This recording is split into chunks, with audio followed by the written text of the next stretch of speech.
Yes students, in this video I am going to discuss errors not affecting trial balance, means errors which cannot be disclosed by trial balance.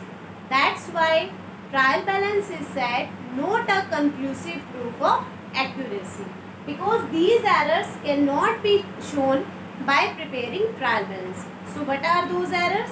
The very first is errors of omission. Errors of omission means transaction remain unrecorded. We forget to enter that transaction. For example, goods sold to Ram 2000. So Ram debit and 2 sales, but we forget to enter in both sides, in debit of Ram as well as sales. So trial balance will agree because amount is not posted in debit side as well as on credit side.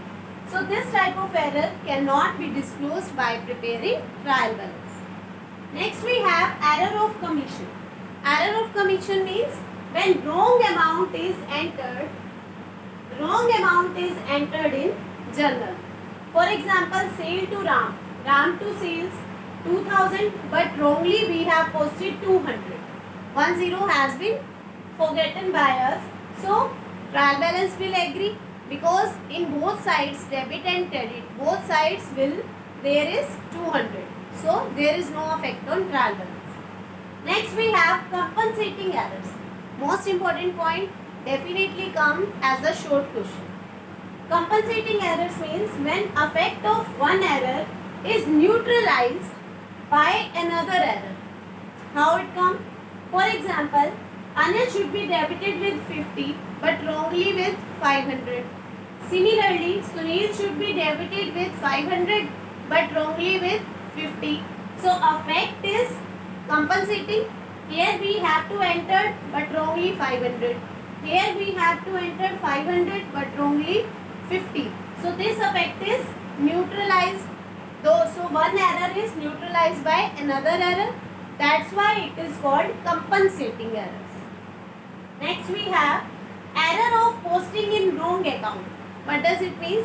Here we goods sold to Ram. So Ram debit to sale, but wrongly in place of Ram we debited Sham. So Sham is debited to sale.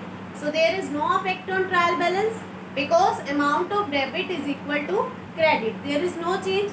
So error of posting in wrong account also cannot be disclosed by preparing trial balance. At last we have error of principal. It is also one of the most important error.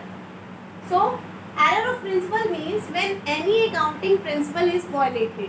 What does it mean? It means capital item is treated revenue or revenue item is treated capital. For example, when we purchase a machine and there are installation expenses, then as we all know, machinery should be debited, because all expenses related to asset should be debited with assets. So installation expenses should be debited with assets, but wrongly we debit expense. So it does not affect trial balance because amount gone is debit side, rather by the name of asset or by the name of expense. Similarly, when we treat a revenue expenses as an capital expenditure. For example, there is a repair of machinery, but wrongly in place of repair we debited machinery. So it is here accounting principle is violated, but the trial balance will not be affected because amount gone in debit side. So these are the errors which do not affect the trial balance. So what should we do when trial balance does not agree? In that case, when after all effects trial balance will not agree, then we put the difference in suspense account. So at last, when there is no error should be find out, then we can put the difference in suspense account. Suspense account can be debited as well as credit side. Okay, thank you.